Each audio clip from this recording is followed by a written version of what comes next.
Assalamualaikum warahmatullahi wabarakatuh. Bismillahirrahmanirrahim. Ashhadu an la ilaha illallah wa ashhadu anna Muhammadar Rasulullah. Allahumma salli ala Sayyidina Muhammad wa ala ali Sayyidina Muhammad. Rabbi shrah li sadri wa yassir li amri wahlul 'uqdatam min lisani yafqahu qawli. Amin. Bismillahirrahmanirrahim.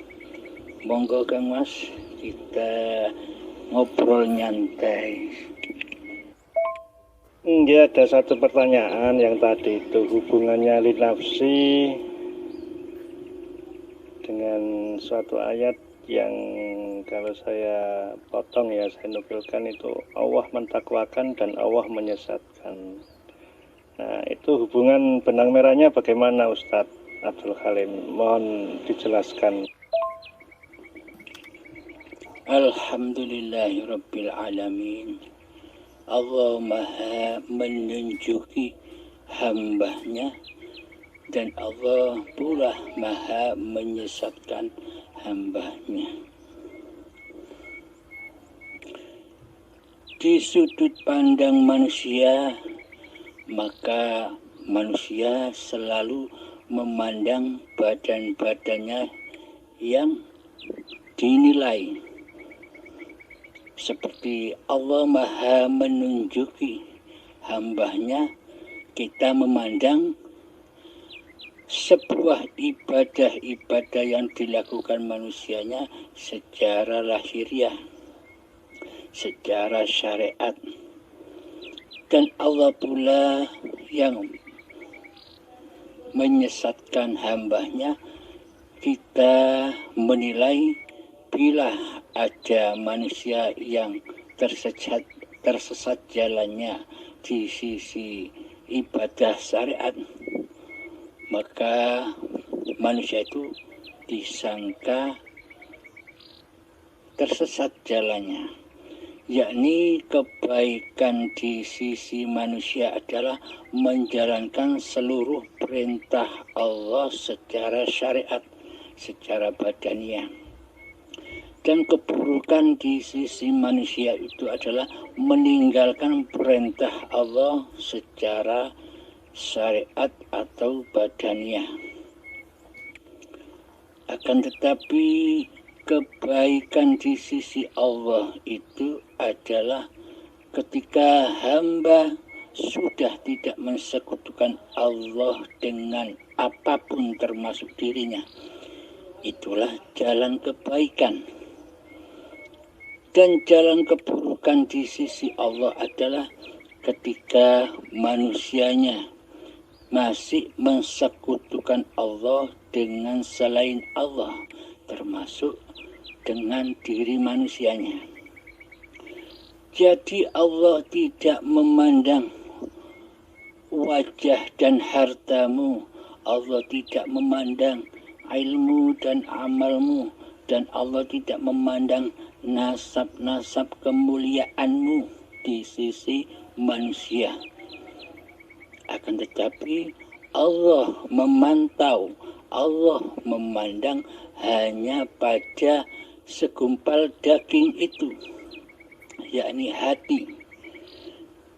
Hati juga dimaknai hidup. Hati, jiwa, nyawa, roh terkumpul di dalam hidup. Bila gumpalan daging itu suci, yakni tidak mensekutukan Allah dengan ciptaannya, maka apapun perbuatan badaniah, apapun syariat yang dikerjakan badan-badan manusia itu, bila yang ada, bila yang hidup, yang mentuhani badan ini berlaku, maka seluruhnya itulah kebaikan di sisi Allah. Meskipun kelihatannya di sisi manusia terkadang ada nilai keburukannya. contoh, ada manusia yang tidak sholat secara syariat. Di sisi manusia memang itu keburukan, akan tetapi belum tentu di sisi Allah juga buruk. Dan keburukan di sisi Allah tidak melulu dengan afalnya badan yang menurut manusia itu buruk, seperti mencuri, merampok, dan sebagainya. Akan tetapi meskipun kelihatannya sholatnya full, meskipun kelihatannya ibadahnya banyak, dan meskipun kelihatannya ilmunya setinggi langit, bila gumpalan dagingnya masih mensekutukan Allah dengan makhluknya, termasuk dengan diri manusianya, maka seluruhnya itu adalah racun. Racun belenggu bagi manusianya. Bertambah ilmunya, bertambah amalnya, tidak menjadikan malah dekat kepada Allah, akan tetapi malah semakin jauh dari Allah. Karena apa? Karena manusianya merasa mentuhani, menguasai seluruh ibadah dan sholatnya, termasuk menguasai hidupnya Allah. Demikian Kang Mas. Kemudian untuk Ustadz, kemudian bagaimana Ustadz cara nafs ini agar nafs ini bisa bersatu dengan jasad, sehingga nafs ini mengakui keesaan Allah sebagaimana yang sudah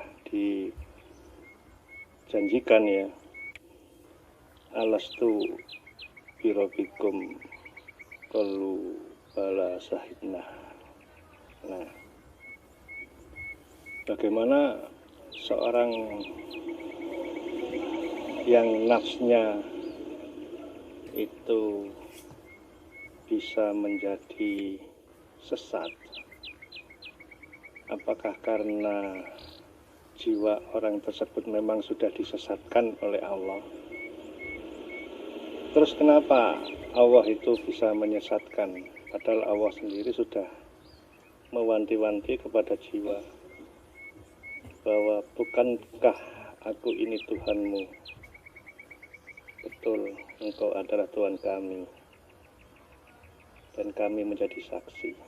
Nah, kenapa kok bisa sampai seperti itu, Ustadz? Tolong dijelaskan, Ustadz. Alhamdulillahirrabbilalamin. Cerita Allah kepada manusia. Qalu, Masya Allah, alastu birabbikum, wahai manusia, apakah aku ini Tuhanmu? Qalu bala syahidna, injih, engkaulah Tuhan kami, dan kami akan menyaksikanmu dimanapun kami berada. Inilah tujuan manusia dicipta, yakni hanya satu, yakni menyaksikan, selalu menyaksikan Allah di segenap tindak tanduk laku badaniahnya. Inilah tujuan Allah menciptakan manusia, hanya itu, hanya satu, yakni menyaksikan Allah. Ketika kita sholat, ketika kita ibadah, bila di dalamnya kita hanya menyaksikan manusianya yang merasa bisa sholat dan ibadah, ini namanya sudah melenceng dari ketentuan Allah dan Kanjeng Nabi Muhammad.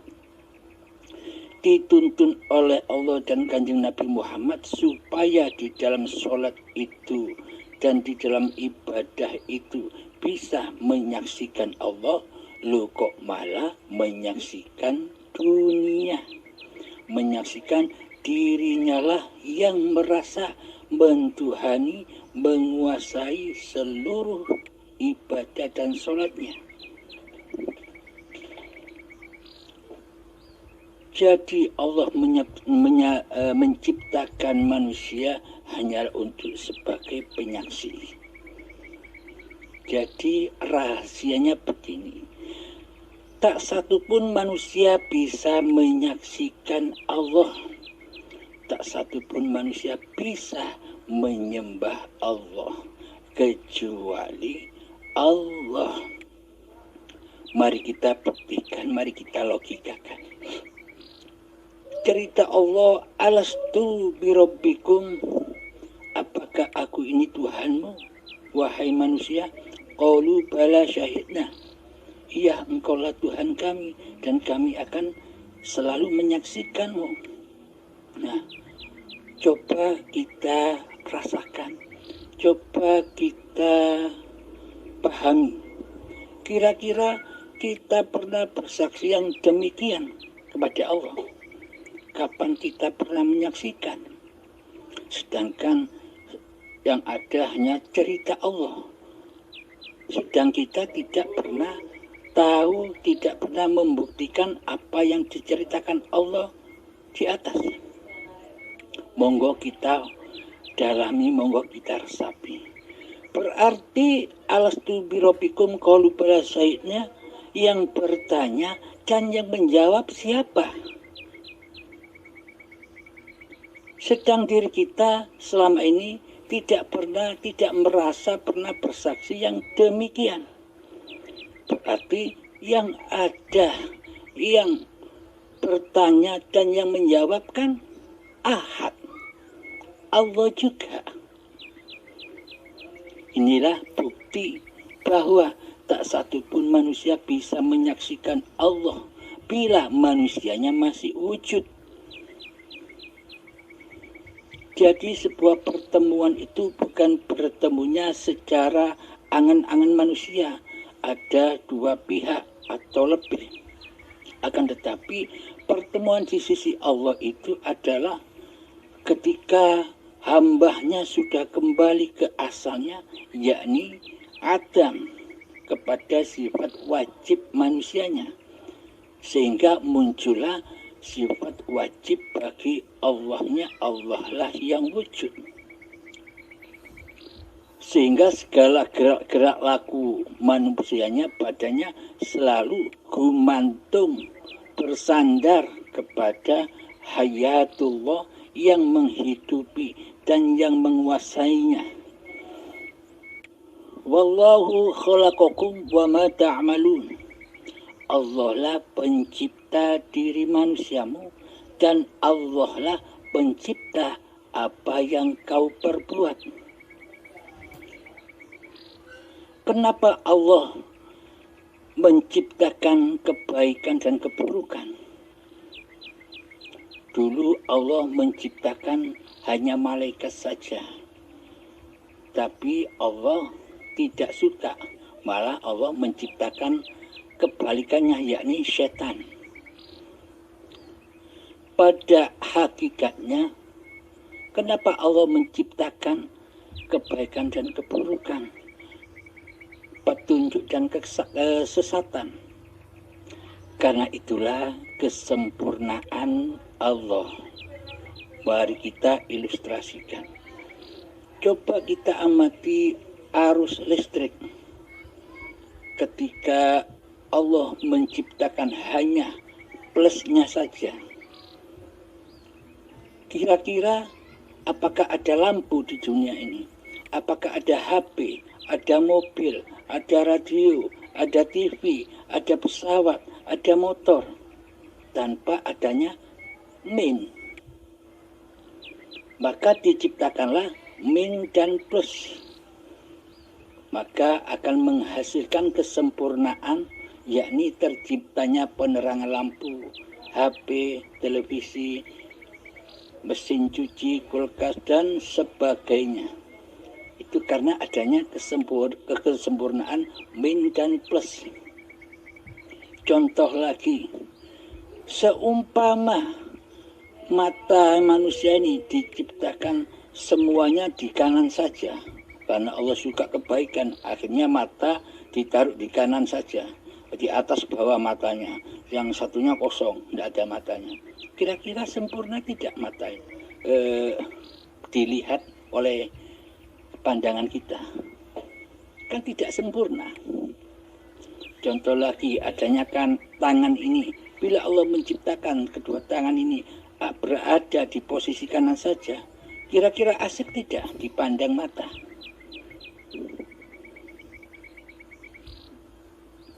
Nah, demikianlah kesempurnaan Allah.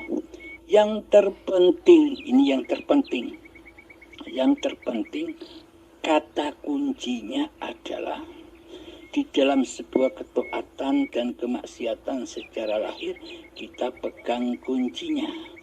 Ya muqallibal qulub, wahai zat yang menciptakan kebaikan dan keburukan, wahai zat yang menciptakan ketaatan dan kemaksiatan, sabbit qalbi ala dinik, tetapkanlah kami selalu menyaksikanmu dimanapun engkau posisikan kami, baik di dalam ketaatan secara badaniah ataupun di dalam kemaksiatan secara badaniah.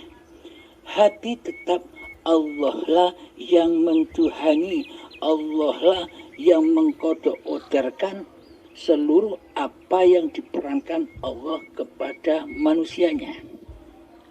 Nah, bila kita sudah hanya memandang, menyaksikan kepada Allah lah Tuhan pencipta manusia, maka selamatlah manusia dari dua keadaan itu, baik ketaatan ataupun kemaksiatan.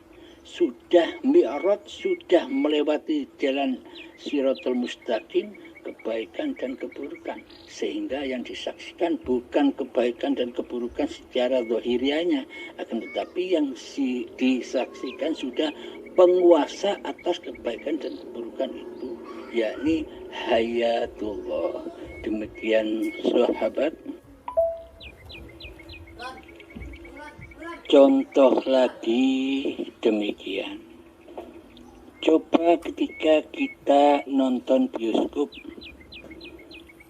di dalam cerita bioskop itu yang ada berisi kebaikan-kebaikan saja, berisi ibadah, kebaikan-kebaikan saja.